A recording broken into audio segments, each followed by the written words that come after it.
8 de janeiro de 2023. Vandalismo, destruição do patrimônio público, violência e tentativa de golpe. Os extremistas que participaram desse lamentável episódio da vida política brasileira foram presos, processados e alguns já estão cumprindo pena na cadeia. Mas há um intenso movimento no Congresso Nacional que tenta anistiar esses golpistas. Quem tem total interesse nessa pauta é o ex-presidente Jair Bolsonaro, que busca reverter o seu processo de inelegibilidade e barrar possíveis condenações futuras por atentar contra a democracia. O tema se tornou fundamental na engenharia de apoios que sustenta a corrida para a sucessão de Arthur Lira. Em meio a essa discussão, um homem tentou explodir a sede do STF em Brasília, reacendendo a discussão de punições severas para impedir atos golpistas no país. A Polícia Federal também deflagrou a Operação Contra-Golpe, revelando o plano de militares de alta patente para matar Lula, Geraldo Alckmin e o ministro Alexandre de Moraes. Nós só não tivemos uma tragédia por um detalhe. Isso tirou força do projeto de anistia, reforçando a necessidade de punir exemplarmente todos que atentaram contra a democracia brasileira. A tentativa de me envenenar, eu e o Marco, não deu certo, nós estamos aqui. Segunda-feira, 25 de novembro de 2024.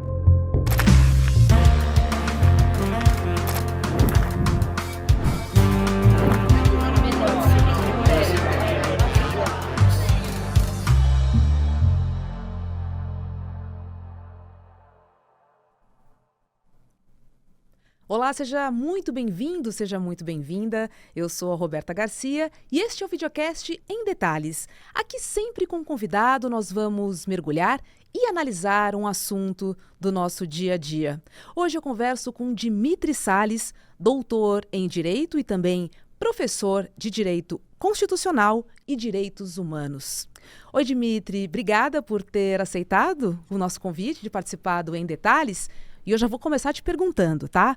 Porque o indiciamento de Jair Bolsonaro e outras 36 pessoas, entre elas 25 militares, e aí esse indiciamento incluía um plano, de executar o presidente da República, o presidente Lula, o vice Geraldo Alckmin e também o ministro do STF, Alexandre de Moraes.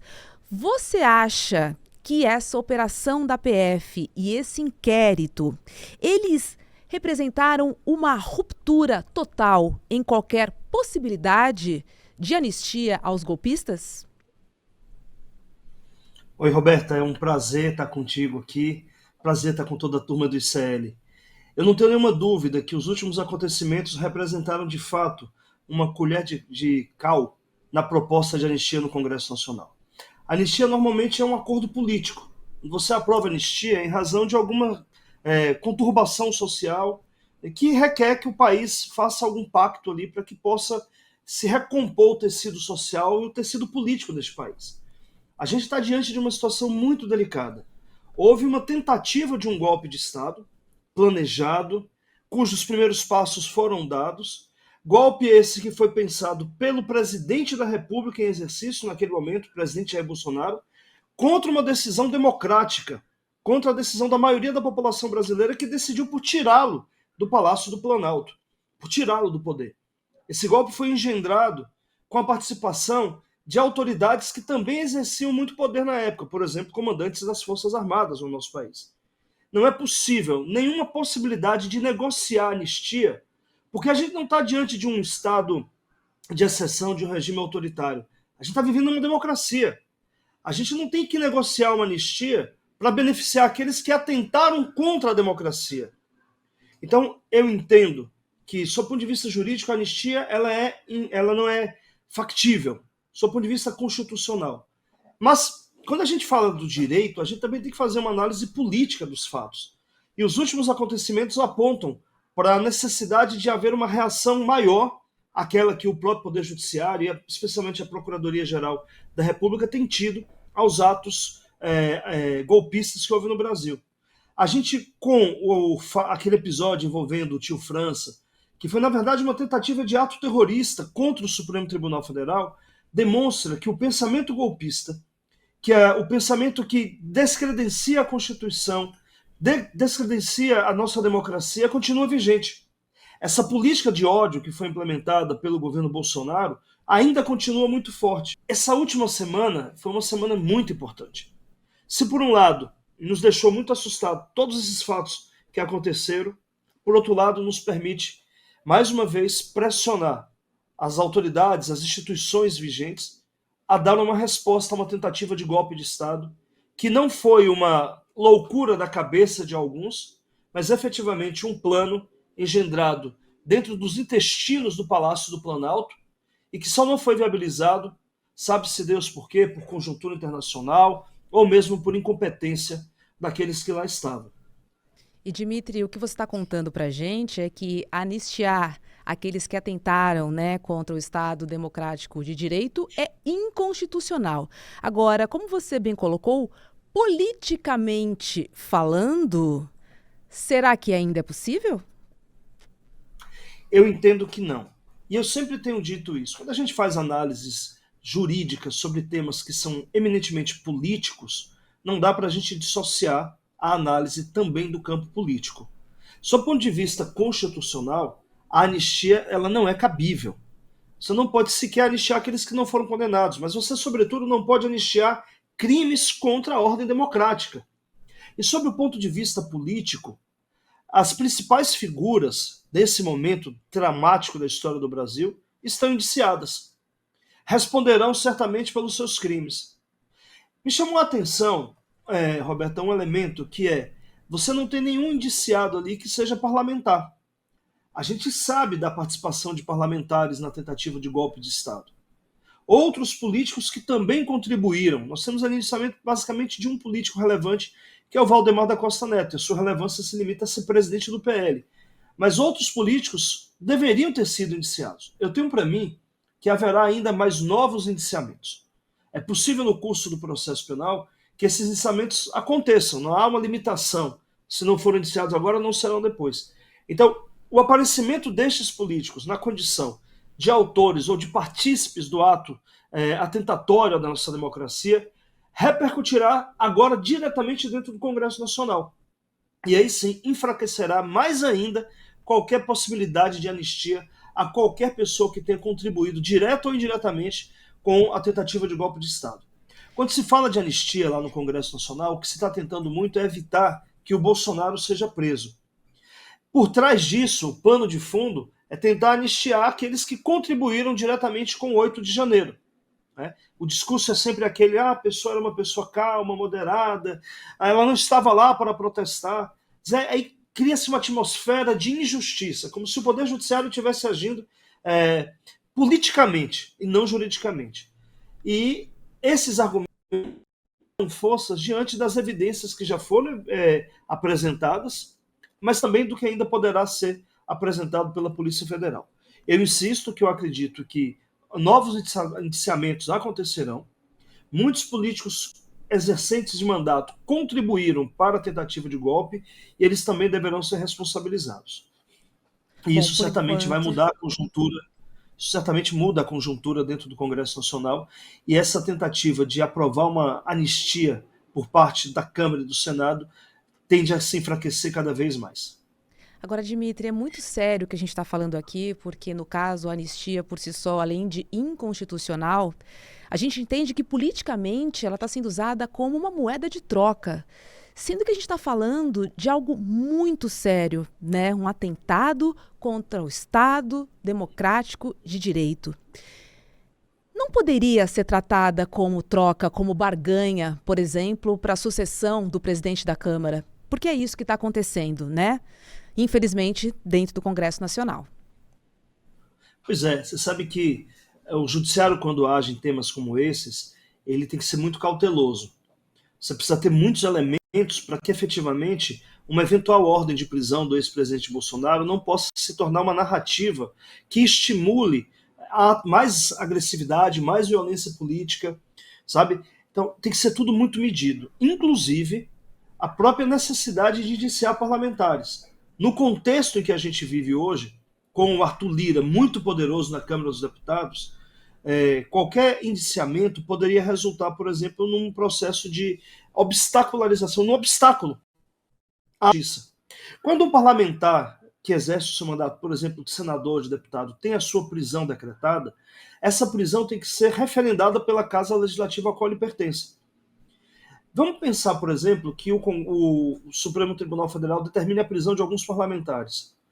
Não havendo uma conjuntura favorável à efetiva punição, a Câmara pode, por exemplo, revogar essa decisão. Isso levaria a um processo de desmoralizar o Supremo Tribunal Federal, ou enfraquecer o Supremo Tribunal Federal. É um jogo muito delicado. Essas peças, quando mexidas, devem ser pensadas muito bem antes de serem mexidas.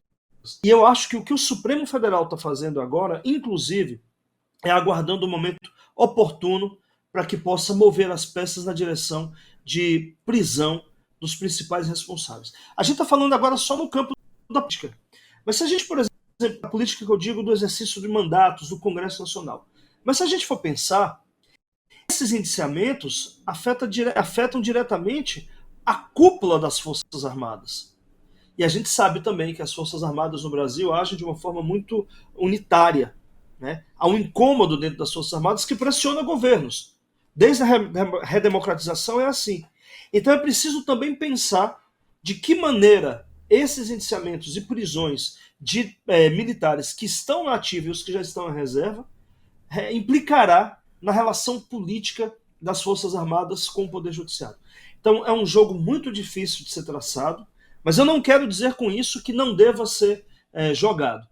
Eu não quero com isso acreditar que, em razão das pressões externas alheias à vontade de se fazer justiça e de se punir aqueles que praticaram os crimes mais graves contra a ordem democrática, que não sejam punidos. Eles devem ser punidos. Mas a gente tem que analisar todos os elementos e perceber que, para que a gente consiga ter efetiva punição e este país consiga transicionar desse processo traumático para uma ordem democrática que saia fortalecida, todos esses elementos estão sendo considerados. E ainda tem um elemento temporal. No dia 20 de dezembro inicia o recesso do Poder Judiciário. E aí todos os atos, exceto os atos de urgência, são suspensos. Esse recesso vai de 20 de dezembro a 20 de janeiro. A sucessão na Câmara dos Deputados vai se dar vai se dar 11 dias depois, no dia 1º de fevereiro. Então, eu entendo, eu acredito, e aí eu estou fazendo uma suposição, mas acredito que nós teremos um caminhar deste processo a partir de fevereiro do ano que vem. E acredito que a Procuradoria-Geral irá pronunciar contra todos os réus, permitindo que o Poder Judiciário, no caso o Supremo, possa abrir processos efetivamente contra Bolsonaro, Braga Neto, General Heleno, e eles respondam pelos crimes no próximo ano. Aproveitando, perante a Constituição, há uma diferença de tratamento entre civis e militares? Eu estou te perguntando isso para a gente entender se, de fato, na prática, tudo que vale para João vale também para Alberto. Pois é, você sabe que quando a gente, enquanto sociedade, na redemocratização, tivemos que fazer muitas concessões. Muitas concessões. E essas concessões continuaram a ser feitas. Por exemplo, o Supremo, num determinado momento, contrariando decisão da Corte Interamericana de Direitos Humanos, entendeu que a Lei de Anistia de 1979 era uma lei que havia sido recepcionada pela Constituição de 88. Era uma lei constitucional. Naquele aspecto que anistiou os que cometeram crimes contra a humanidade, como tortura, estupro, desaparecimento de pessoas, eles deveriam ser anistiados. Há concessões. E a Constituição de 88 também abriu uma concessão, algumas concessões, muitas inclusive, para os militares. E uma delas é a possibilidade de crimes militares serem julgados por uma justiça própria. Nós temos uma justiça militar no Brasil. Né? Mas, neste episódio, o Supremo Tribunal Federal já tem decisão no sentido de que não se trata de crimes militares. Os atos praticados contra o Estado Democrático de Direito são de competência da Justiça Comum. E aí caberá à Justiça Comum, no caso o Supremo Tribunal Federal, efetuar o processamento e o julgamento desses militares. Então eu acho que a gente, embora não tenhamos amadurecido na nossa relação entre sociedade civil e Forças Armadas no processo de redemocratização, ainda há muito a fazer. Nesse particular, a decisão do Supremo, o entendimento do Supremo é de que esses crimes serão julgados na própria jurisdição do Supremo Tribunal Federal, não havendo nenhum tipo de barganha ou de benefício judiciário para os militares, o que é muito bom. Muito bom e importante reforçar que são militares de alta patente, né? A gente está falando de almirante, a gente está falando de general, tem coronel. Então é muito importante que a lei de fato seja aplicada e ela valha para todos. Agora, voltando a falar um pouco mais sobre o ex-presidente Jair Bolsonaro, eu queria te perguntar qual é a relevância política e jurídica pelo fato de um ex-presidente ter sido indiciado por tentativa de golpe de Estado. E vou emendar mais, Dimitri. No caso de anistia para Bolsonaro, seria o mesmo que dizer: nós esquecemos o que você fez? É isso, a anistia tem esse papel, né, de vamos passar uma borracha, vamos passar um pano e fingir que a gente não lembra, vamos esquecer. Mas como eu falei mais cedo, a anistia é um pacto. A gente anistia em razão de algo que é maior. Por exemplo, você busca anistiar determinados crimes pensando na recomposição das forças sociais, de uma sociedade fraturada. Me vem aqui à cabeça, por exemplo, a Colômbia e as relações com as Farc. A anistia ali estava voltada para recompor um tecido social que foi fraturado em razão da intervenção das Farc, do crime organizado, do narcotráfico. Então, passa-se um pano para tentar construir um futuro melhor. Neste nosso caso, não há possibilidade alguma da gente construir um futuro melhor se a gente perdoar aqueles que atentaram contra a democracia. Aqueles que tiveram a audácia de planejar e iniciar a execução de assassinato do presidente da República, do vice-presidente da República e de ministros do Supremo Tribunal Federal. Aqueles que engendraram atos para pisotear definitivamente a democracia. Quer dizer, não dá para a gente imaginar, Roberto, um futuro em que haja respeito aos direitos humanos, respeito às regras eleitorais, respeito à vontade. Se nesse contexto de agora a gente dizer que não, foi só uma bobagem, uma tentativa de golpe que não deu certo, quem sabe numa outra a gente anistia. Não tem essa possibilidade. A gente só vai ter respeito às regras do jogo democrático se não houver anistia e todos os envolvidos serem envolvidos. E aí aparece a figura singular do Jair Bolsonaro. O Bolsonaro é um sujeito muito torpe. A sua ascensão só foi possível porque a gente viveu um momento de crise política no Brasil, momento esse que ainda não foi superado, mas de uma crise política muito aguçada. Quando há um impeachment num país, é porque a crise política está instaurada de modo a desequilibrar todas as relações institucionais e políticas. Sobretudo quando esse impeachment não passa de um golpe parlamentar. A gente vivenciou um golpe parlamentar no Brasil em 2016 com o impeachment da Dilma. Tudo isso aguçou a crise política que foi dar no aparecimento, não no aparecimento, mas na ascensão da extrema-direita ao poder central do Brasil. E o Bolsonaro é essa figura que representa uma política de ódio, uma política de desrespeito institucional às instituições republicanas e democráticas. O Bolsonaro incitava contra a democracia desde sempre, mas na presidência da República, é bom a gente lembrar que em março de 2020, ele já tinha conclamado a população a ir para as ruas contra a democracia. O seu intento foi barrado em razão da pandemia da Covid-19. Mas mesmo assim o Bolsonaro tentou. A gente não pode esquecer que em 7 de setembro de 2021, o Bolsonaro levou multidões às ruas de Brasília e São Paulo e ali já se tentava um golpe de Estado. Você conseguir que a justiça enquadre esse sujeito é dar uma resposta para que essa forma de política não possa continuar no Brasil. A eventual prisão do Bolsonaro não é um ato de vingança. E isso a gente precisa deixar claro. É um ato de justiça e um recado de salvaguarda da própria democracia. É não admitir que o presidente da República seja o protagonista no processo de desmanche das relações institucionais, do desrespeito às leis, que foi dar na morte de 700 mil pessoas na pandemia. Porque se a gente tivesse cumprido a legislação brasileira, se a gente tivesse honrado o que significava o SUS, o que significa o SUS, a gente não teria tido 700 mil mortes.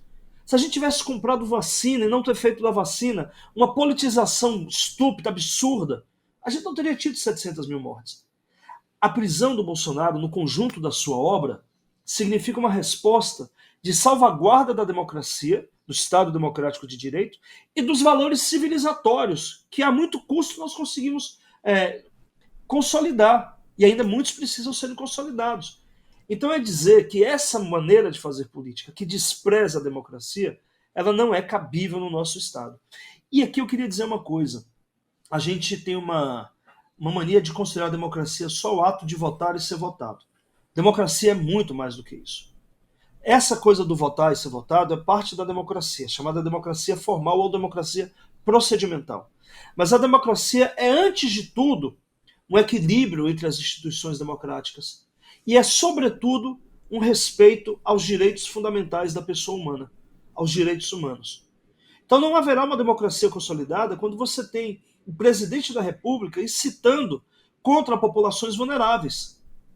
Não haverá uma democracia consolidada quando o discurso do presidente da República e dos seus asseclas estimularem atos terroristas como aquele envolvendo o tal do tio França, que foi dar numa tentativa de explodir o Supremo Tribunal Federal. Discursos esses que continuam muito fortes, que ainda estão espalhados pelo Brasil e não sabemos qual é a extensão e a capacidade de voltar a produzir outros atos terroristas. Então, a eventual prisão do Bolsonaro é nada mais nada menos do que uma resposta do Estado Democrático de Direito brasileiro a toda a sanha de tentar pisoteá-lo. E eu volto a dizer, isso não é um ato de vingança. Esse é um ato de justiça, porque nós estamos lidando com elementos factuais, com fatos reais, e não com ilações ou narrativas como quer fazer crer a extrema-direita e a direita brasileira.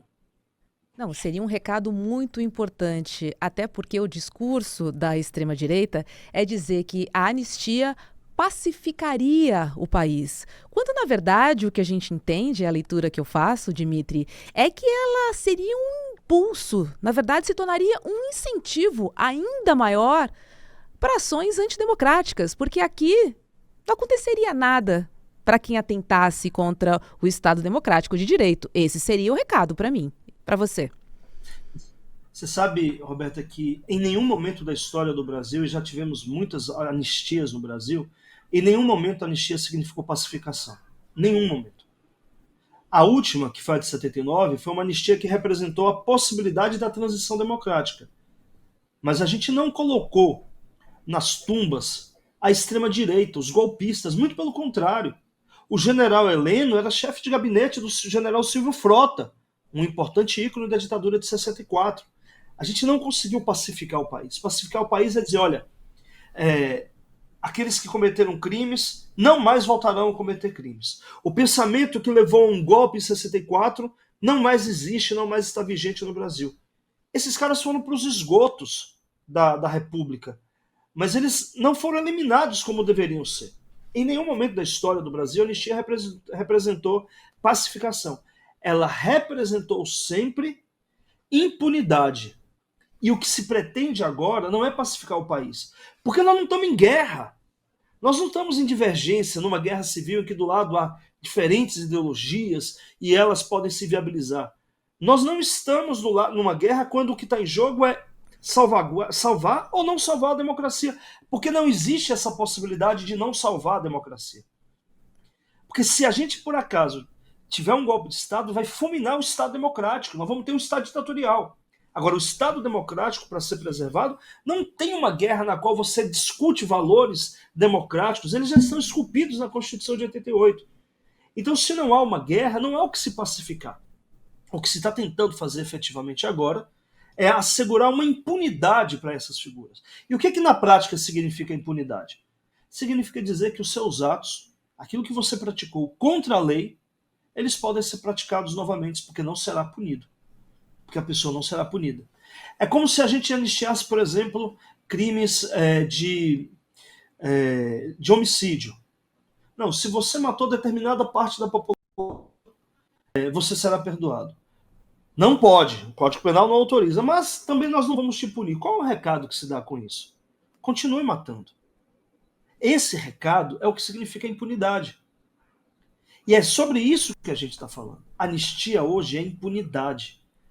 E essa impunidade tem um efeito prático, a perpetuação dos atos antidemocráticos. Se a gente quer guardar a nossa democracia, essa democracia que é esse conjunto gigantesco, não só o ato de votar, mas sobretudo valores civilizatórios, A gente não pode permitir a impunidade contra quem atente contra ela. Seja um cidadão comum, que foi para o 8 de janeiro, seja um militar de alta patente ou mesmo um militar de baixa patente. Ninguém pode ser responsabilizado. Aliás, pode deixar de ser responsabilizado, sob pena da gente criar aí um estado de desrespeito às leis, um estado de guerra permanente. E já vou emendar. Caso passe no Congresso Nacional, porque estamos no Brasil, iria para o STF, então, né? Então, se a eventual anistia passar no Congresso Nacional e o presidente Lula vetar, e o veto for derrubado, você ainda tem um processo longo aí, não é uma coisa muito tranquila de ser aprovado. Tem que ser aprovado na Câmara, depois tem que ser aprovado no Senado, mas eventualmente poderia ser alvo de avaliação, de análise do Supremo Tribunal Federal. E eu estou muito convicto que o Supremo derrubaria a validade dessa anistia. Dimitri Salles, muito obrigada por sua participação, por sua contribuição e reflexão aos momentos que vivemos aqui no Brasil, mas são reveladores e importantes para a gente, talvez, tentar resolver algumas questões que no passado foram muito mal resolvidas. E o resultado a gente está sentindo hoje. Bom dia para você. Obrigada. Obrigado. Eu continuo à disposição do ICL, tenho grande admiração pelo trabalho de vocês e espero que a gente se encontre aqui, mas também nas lutas em favor do nosso Estado democrático de direito. Muito obrigado, Roberta. Obrigada, Dimitri. Olha, a conquista mais esperada pela nossa comunidade agora é real. Vem aí a pós-graduação do ICL em parceria com a FESP São Paulo. Então é o seguinte, prepare-se para um curso que é a cara do ICL, cheio de coragem e responsabilidade. Uma formação crítica, revolucionária e essencial para a gente poder entender melhor esse país tão complexo e tão amado que é o nosso Brasil. Nós unimos toda a potência transformadora do ICL à tradição da primeira escola de Sociologia e Política do Brasil para criar um curso único com os melhores professores e que vai transformar para sempre a forma como você enxerga os problemas do nosso país. E o próximo passo, então, é a revolução com educação e o curso que o ICL sempre sonhou em realizar, que é a pós. Então participe deste momento histórico com a gente na quinta-feira, dia 28 de novembro, às 8 horas da noite. Anote na sua agenda e coloque o sininho para tocar. Eduardo Moreira e Gessé Souza vão estar ao vivo explicando todos os detalhes da pós, também as disciplinas, o formato do curso e você vai conhecer os professores. Tenho quase certeza que o Gessé é um deles. E olha só, quem estiver com a gente ao vivo ainda vai garantir condições exclusivas para fazer a sua matrícula. Mas para participar, você precisa garantir a sua vaga em emdetalhesicl.com.br. emdetalhesicl.com.br. Corra, porque é na quinta-feira, dia 28 de novembro, às 8 horas da noite. Vamos saber todas as novidades da pós do ICL, tá bom? Olha, o Em Detalhes de hoje fica por aqui. Para quem nos acompanha pelo YouTube, agora é hora de ICL Mercado e Investimentos com Débora Maganha e André Campedelli. Logo depois tem Rolê ICL e às 6 horas da noite, ICL Notícias, segunda edição. Eu encontro vocês aqui no ICL. Tchau, tchau. Obrigada pela sua companhia. O ICL vai lançar uma pós-graduação com os melhores professores e professoras do país, por um valor quase que simbólico e cheio de vantagens para quem já é membro do ICL? Fato ou fake? Pois é, difícil de acreditar, mas é fato. E é mais do que isso ainda, em parceria com a FESP, uma das maiores escolas do país, onde estudaram Darcy Ribeiro, Sérgio Buarque de Holanda, Florestan Fernandes. É isso mesmo, pós reconhecida pelo MEC. É o próximo passo da revolução do ICL. Para você participar do lançamento, sabendo quais são essas pós, quais são os professores e professoras e as condições para você se inscrever e já no começo do ano que vem começar a cursar essa pós-graduação, e dia 28 de novembro, uma quinta-feira às 8 horas da noite, a gente vai estar junto para saber dessas novidades. Participe do novo passo da revolução.